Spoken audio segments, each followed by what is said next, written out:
Through oral history, at least 2,000 years, my family is primarily Native American. And when you say at least 2,000 years, that means, I assume, that you can trace it back to Africa and also to your Native American heritage.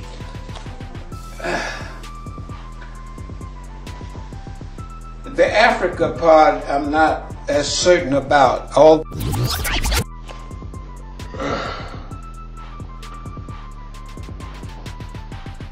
The Africa part I'm not as certain about.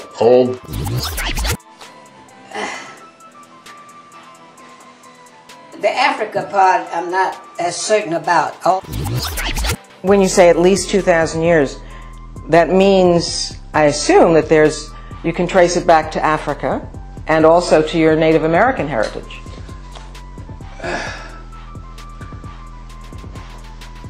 The Africa part I'm not as certain about, although the stories, the oral history has been there since the 1700s.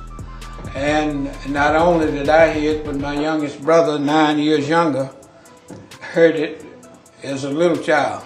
I mean, but the Native American thing is real clear. But the Native American thing is real clear. But the Native American thing is real clear, and because most people are unaware that the Native American system was very similar to the European system. The people who governed were from aristocratic families, and those families had certain responsibilities. And my family's responsibility was education, and then of course passing it on from generation to generation orally. So it is pretty clear in terms of the Native Americans. What that meant was that they were responsible for knowing everything in that area the oral historians overall for the whole nation.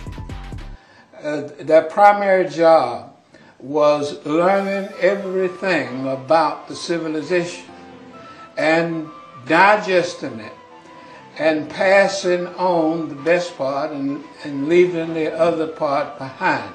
That was their job, sifting and passing, because you can only remember so much orally. That was their job, sifting and passing, because you can only remember so much orally. Passing on the best part and leaving the other part behind. That was their job, sifting and passing, because you can only remember so much orally. So, and the different families had different responsibilities. Some were responsible for medicine, help, some responsible for education, some responsible for farming activities or whatever. I mean, but each family had its own responsibility.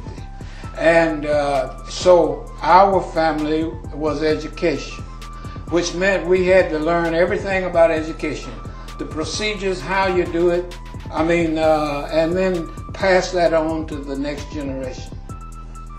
And you said that the history would be sorted out so that the good things were preserved and the rest was left behind? Right. I mean, the best is preserved, and then the rest. In other words, you have to determine how much can be passed on, and you have to select what that is from what's available at this time. I mean, so it was quite a process.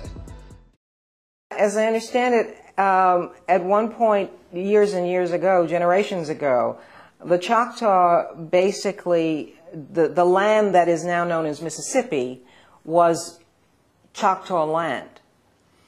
Well, that was the last 100 years. In the beginning, the whole South, what is now known as the South, was one republic, one nation. And the center, and this ran from Texas, Louisiana and Texas, west of the Mississippi River in Arkansas, all the way to the Atlantic Ocean, and from the Gulf Coast all the way to Virginia. And they all spoke the same language, and so this was the system that existed when the Europeans came. Now, even the Europeans acknowledged that I think they call them the 7 civilized tribes, but of course the historians credit the Choctaw with being the most highly advanced of them all. And actually how the Choctaw and Mississippi come, the governing district, like Washington, D.C., was always Mississippi, central Mississippi. And as the territory became smaller, ultimately only Mississippi and Alabama was left. And then in the end, only Mississippi was left. So that is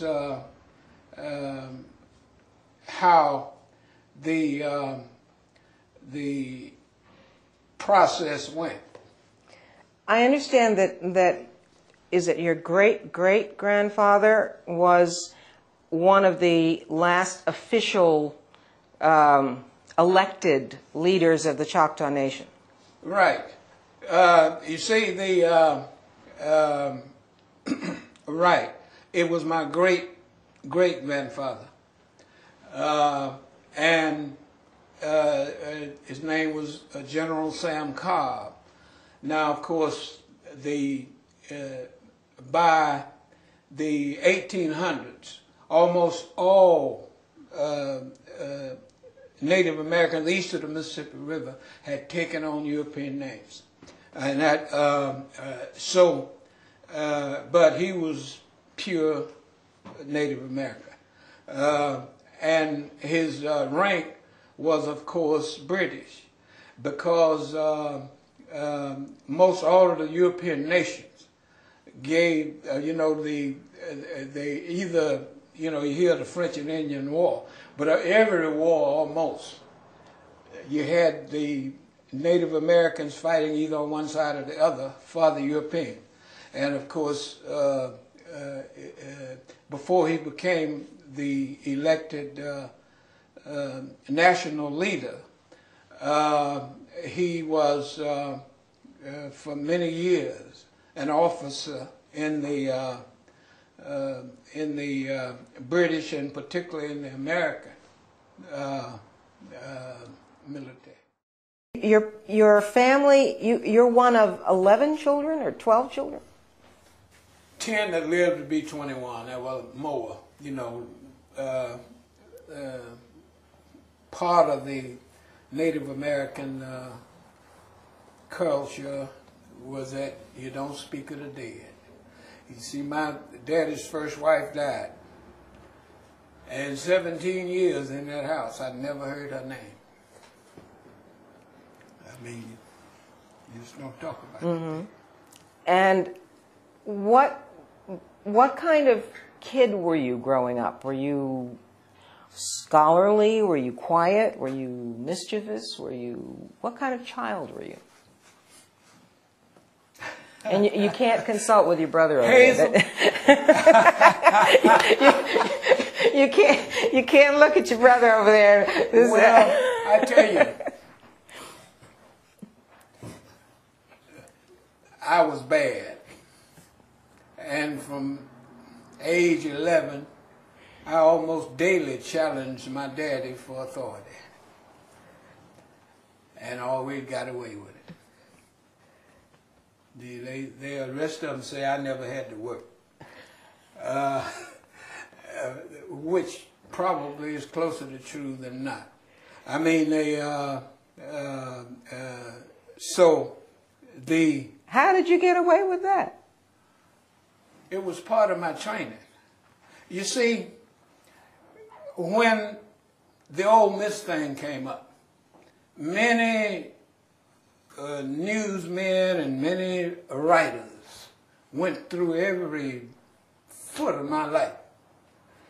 There was not one person ever found anybody that was surprised that it was me. You understand that? Everybody thought it would have been me, and nobody was surprised. I mean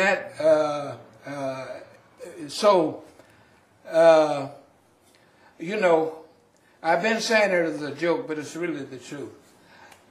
I was a bad dude and lucky, but I was bad.